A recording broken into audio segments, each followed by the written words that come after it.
mendorong kami kebetulan melatar belakangi apa yang saat ini kami kerjakan. Yang saat ini kami kerjakan yaitu mengangkat nilai-nilai kearifan lokal yang memang sudah hampir punah. Jadi ini kami transferkan kepada anak-anak sekolah, apalagi anak-anak usia dini, bagaimana mereka bisa memanfaatkan hasil-hasil yang sebenarnya ada di sekitar kita.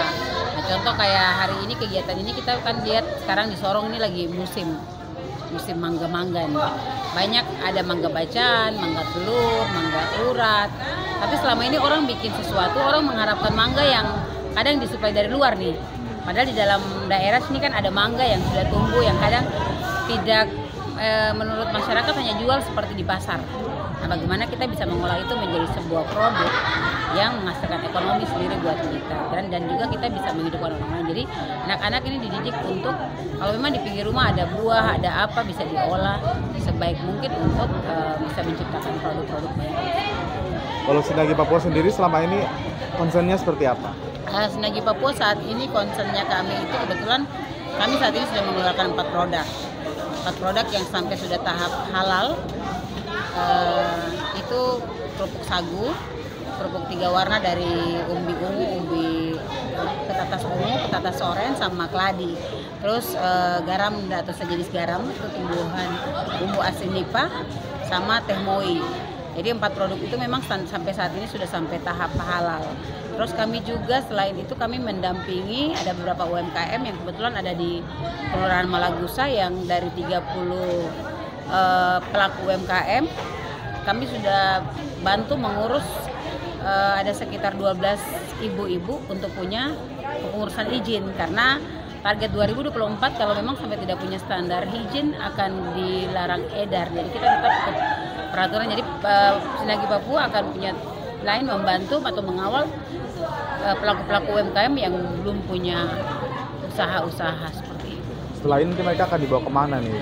Anak-anak ini selain ini kita kembalikan ke pihak sekolah karena kita kembalikan ke pihak sekolah. Kenapa? Kalau memang sekolah bisa membuka wadah khusus untuk menampung produk daripada anak-anak sekolah ini, ya kami malah lebih bersyukur karena melihat juga dengan tindak kurikulum mereka di P5 tentang bagaimana pengolahan produk dalam pangan lokal, dan kami juga membuka Sinagi tetap membuka diri untuk bagaimana anak-anak ini setelah menyelesaikan diri dari sekolah atau mereka ada yang putus sekolah di tengah jalan terus dengan membutuhkan bantuan kami untuk mendampingi, kami dari Sinagi siap untuk mendampingi anak-anak ini untuk kalau memang mereka ingin membuka usaha-usaha baru sendiri. Dapat di Longsidium, jadi orang hipertensi pun nyaman pakai ini. Bedanya di situ. Jadi ini punya sehatnya, nilai sehatnya tinggi. Terbuat dari karena apa? terbuat dari tumbuhan. Terbuat dari tumbuhan. Oh. Dari pelepah-lipah. Jadi produk ini semua terus punya pengganti bawang. Untuk dalam produk-produk ini tuh dia pakai kulit kayu. Cuma kulit kayu saat ini kita tidak bawa, kayu bawang. Jadi kita tidak pakai bawang, kita tidak pakai ada campurannya, hanya pakai ini sama kulit kayu bawang ada di produk ini. Sistem pengolahan minyaknya pun kita pakai, kebetulan memang di Sorong ini kita lagi cari untuk kalau memang ada pengusaha-pengusaha minyak lokal kayak minyak kara, kan minyak kelapa buah bisa dilakukan. Ini kelompok-kelompok itu yang belum ada. Karena memang saya cari stok minyak kara atau minyak putih dari kelapa buah hanya ada di toko Saga. Sedangkan di tempat lain tidak ada. Nah, sedangkan produk ini memang gorengnya harganya karena kita jaga kualitas produk. Oh. Ini semua berarti sudah berlabel halal ya? Sekarang lagi tahap halal. Lagi tunggu hasil halalnya keluar. Jadi izin PRT-nya, NIB-nya, tinggal tunggu halalnya. Kalau sampai mau produksi kita sudah memenuhi standar BP POM, baru kita urus BP POM supaya bisa sampai ke luar negeri. Targetnya itu. Targetnya harus pasar luar negeri. Sudah berapa lama ini? Dari 2020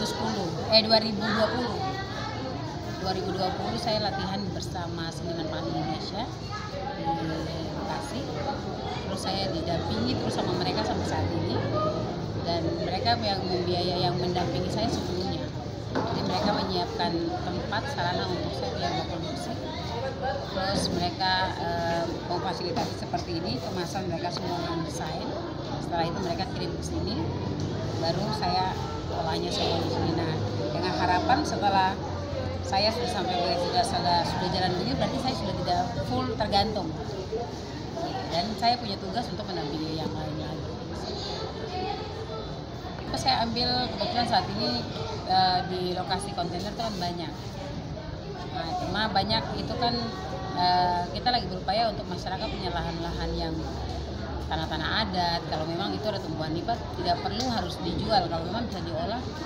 Jadi kita belanja nipahnya dari mereka. Jadi kita targetnya itu satu pelepah untuk pengolahan dapat hampir kurang lebih 15 kilo, itu bisa dapat 1.000 pelepah. Kita bayar tenaga yang potong pelepah itu 1.250.000. Belum ongkos muat trek itu bisa 3 kali, kalau hitung 300 kali target kan 1 juta lah untuk transport. Terus mereka yang kuliti lagi untuk satu red 1.000 pelepah itu bayarnya 1 juta. Jadi memang pengeluarannya banyak, terus hasil garamnya sedikit. Kalau yang kayak gini dijual berapaan? Kalau ini 175.000, ini 250 gram. Kalau kita jual 1 kilo seperti ini 700.000. 1.000 ya. Kalau ini 35.000. Sip. Kemarin kita kan kalau garam lebih banyak, kalau pas pengembangan produk ini langsung dibelanja oleh Seniman Pangan Indonesia. Jadi mereka targetnya standar kirim keluar negeri dengan Jafara.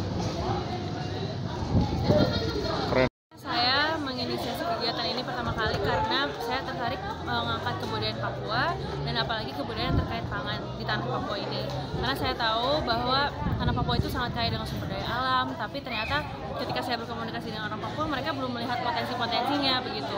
Jadi banyak sekali hal yang saya mungkin karena sudah tinggal di ibu kota melihat bahwa ini bisa dikembangkan, apalagi untuk masyarakatnya sendiri. Tapi mereka mungkin belum terbuka pikirannya terhadap itu.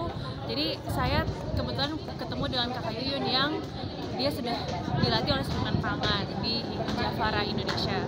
Nah, beliau ini sudah berhasil mengolah bahan-bahan pangan khas Papua untuk menjadi produk yang layak ekspor, seperti bumbu asin nipah yang sekarang sudah diampu oleh Jafara juga untuk diekspor. Dan kemudian akhirnya saya ajak kolaborasi beliau karena beliau juga punya concern yang sama, yaitu anak-anak muda di Papua belum melihat potensi yang ada. Jadi akhirnya berkolaborasi membuat Lokakarya kemarin di tanggal 14 Agustus. Pesertanya dari SMA YPK Battle, dari SMA N2 dan SMA N1.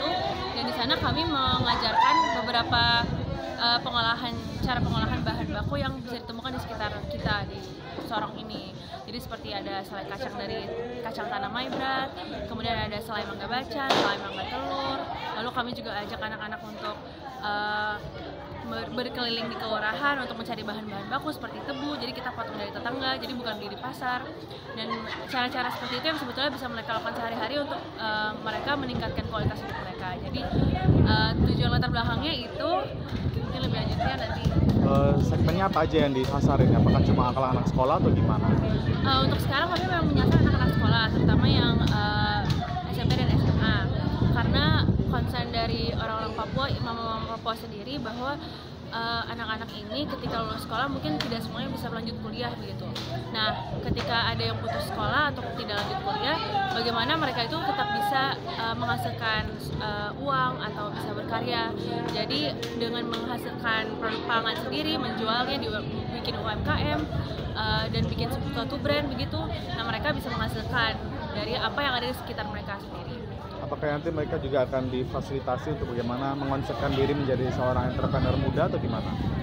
Nah, jadi kalau dari Sinergi Papua sendiri, karena saya sudah mengomunikasikan Kakak Yuyun, beliau memang berniat untuk menjadi agregator untuk brand-brand yang akan muncul di Papua, terutama dari mama-mama Papua yang mungkin sekarang hanya banyak di rumah bisa menghasilkan produk tapi tidak tahu cara menjualnya, tidak tahu cara izinnya, PIRT-nya dan lain sebagainya.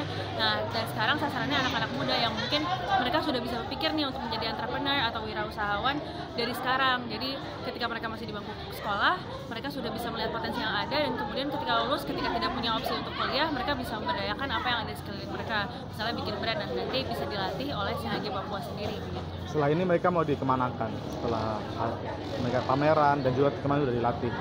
Ya, jadi kalau misalnya kami menyerahkan sendiri kepada sekolah, apakah mau lanjut mengembangkan produk-produknya sendiri dengan brand sekolah sendiri, atau apabila ada anak yang mungkin secara personal ingin membuat brand sendiri dengan apa yang dia punya, nanti bisa langsung berkomunikasi dengan Sinergi Papua. Tapi dengan sekarang karena kami berkolaborasi dengan sekolah, jadi pihak sekolah bisa meneruskan sendiri karena ada beberapa ibu guru juga yang mereka tertarik untuk buat brand sekolah begitu, jadi nanti mungkin akan diizinkan kepada dinas.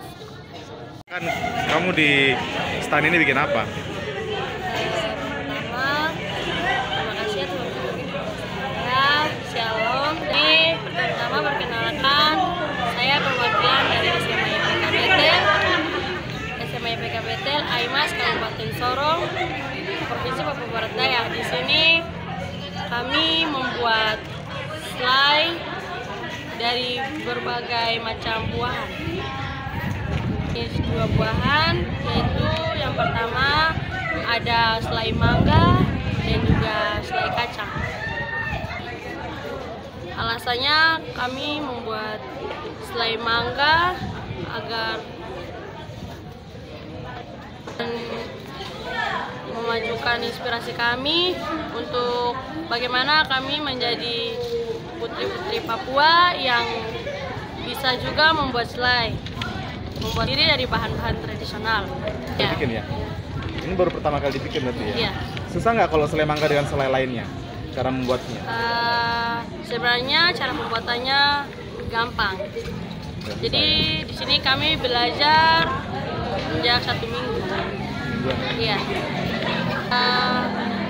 Kalau buat selai kacang, ada kacang tanah dari My Brand.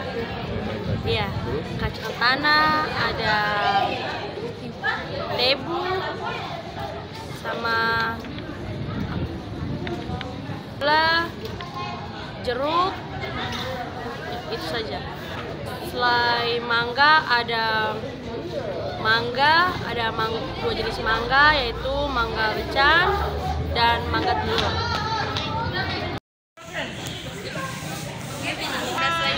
Ada selai mangga, asinan pepaya, asinan nanas, dan sirup mangga, dan sirup bunga telang. Dan di sini juga kita ada keripik ladi. Ini semua olahan sendiri ya? Iya. Ini kita bikin selai mangga, kita bikin juga dari tebu, dan ini kita juga bikin ini kita pakai pemanisnya yaitu air tebu. Itu apa? Kalau ini sirup. Kalau yang ini? Ini dengan KBC.